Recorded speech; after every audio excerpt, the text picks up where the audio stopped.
seasons: spring, summer, fall, winter. In springtime, we see flowers and the sun, and it gets warm. It rains a lot in spring, and you use umbrellas, raincoats, and rain boots. Summer, it's really hot and we get a lot of sun. It's also really humid. What do we wear in the summer?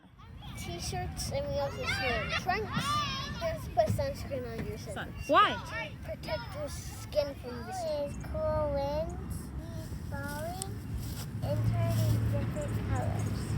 The days get shorter, we get lots of apples.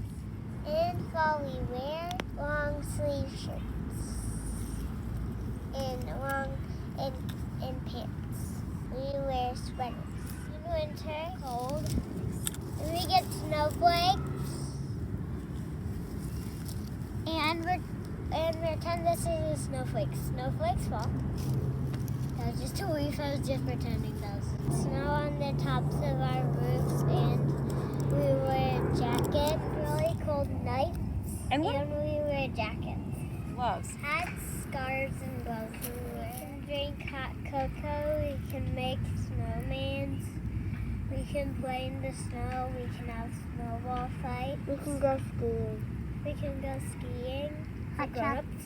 We can get really warm inside by Make the a next fire? to the fire. After winter, the pattern repeats. And then we get spring all over again.